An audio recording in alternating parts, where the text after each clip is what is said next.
द्वारा भेजे जाने वाले पैसों का इंतजार कर रही होगी।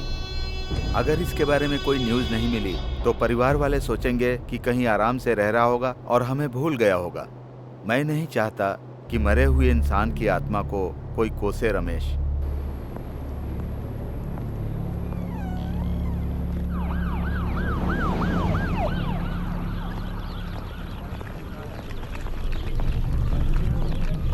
अरे भाई जल्दी आओ, तुम्हारी वजह से नौकरी खतरे में नहीं डाल सकता। कंपनी मुझे 2 बार फोन कर चुकी है, ये दूसरा लोड पहुंचाने का टाइम है। तो बताओ, किसी ने बॉडी को पहचाना? बस उसकी नाक पर तिल नहीं था। मतलब? एक आदमी उसकी शिनाख्त करने आया था, लेकिन तिल को लेकर कंफ्यूज था। रजक, रजक रुको, रजक। आपने अचानक ऐसे मुझे बुलाया, लगता है आप उस बॉडी को पहचान गए हैं। क्या आप जानते हैं किसकी बॉडी है? नहीं, मुझे परवाह नहीं कि वो किसकी बॉडी है। यहाँ तक लाने में मेरे 150 दिनार खर्च हुए। आपको मुझे वो पैसे देने ही पड़ेंगे। 150 दिनार?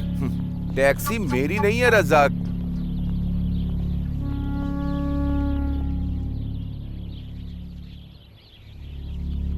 मेरे पास फोटो है, उस मरने वाले की फोटो। अगर कोई उसे पहचानेगा तो मैं तुम्हें इन्फॉर्म कर दूंगा रजाक। चलता हूँ मैं। क्यों भाई, अपना नुकसान कराकर खुशी मिल गई?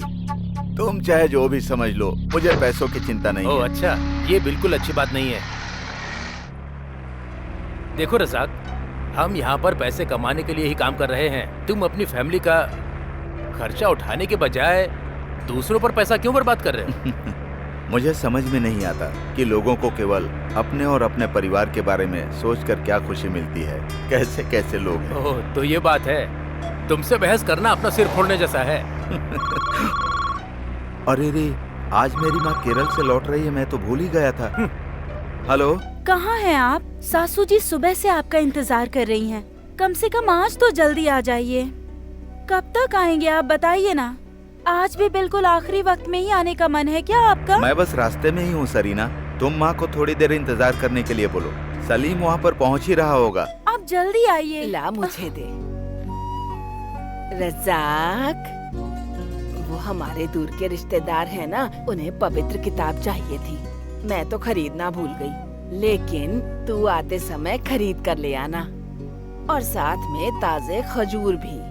सऊदी में बहुत अच्छे मिलते हैं, जमीला ने मुझे बताया था। ठीक है माँ, मैं ले आऊँगा। हाँ, मेरी बात मान और फटाफट अपने घर आ जा।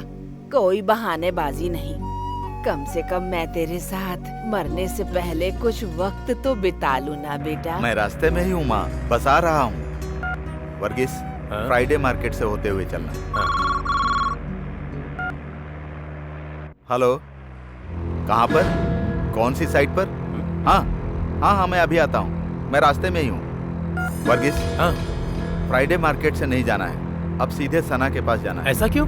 वहाँ कंस्ट्रक्शन साइट पर एक हादसा हो गया है। एक आदमी बहुत सीरियस है। पहले वहाँ पर चलते हैं, बाद में देखते हैं क्या करें। लेकिन हमारे पास समय। हमारे पास बहुत समय है।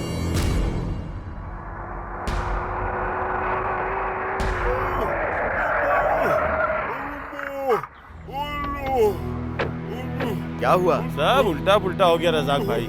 हम तो आजकल लोगों की मदद भी नहीं कर सकते हैं। ये कैसे हुआ? अरे ये सीढ़ी से गिर गया।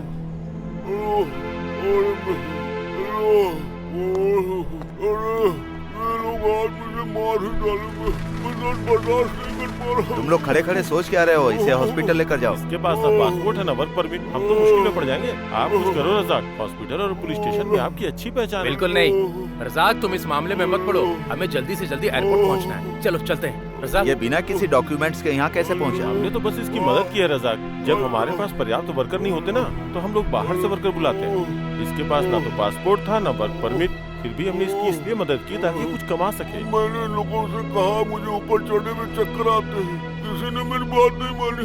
इसका नाम क्या है? चांद बादशाह। प्लीज मुझे जल्दी से हॉस्पिटल ले चलो।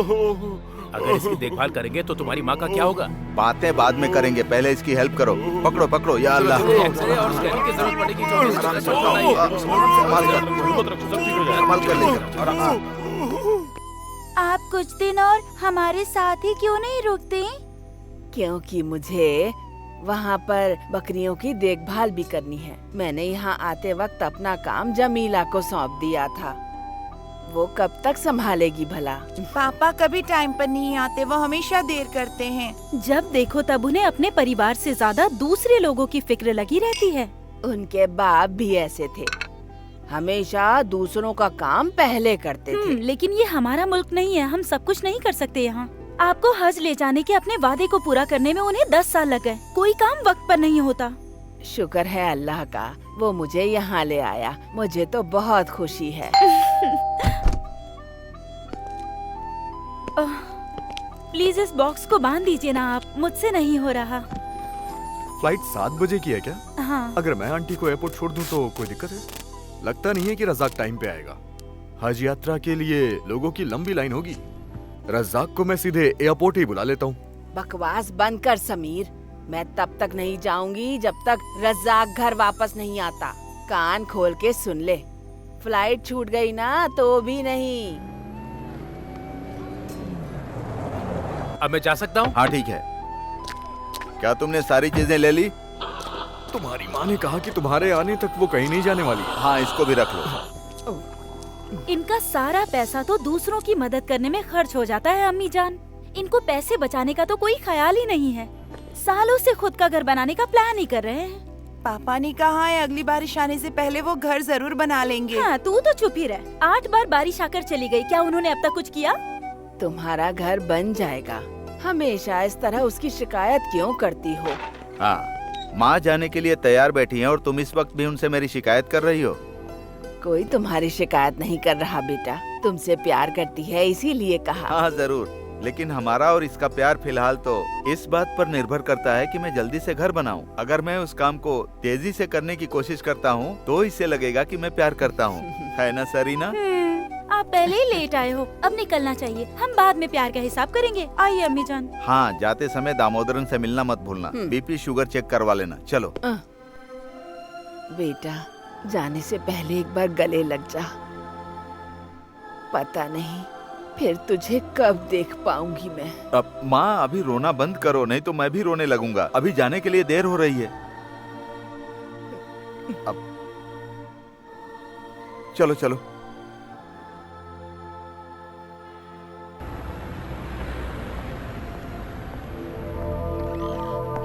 हाँ।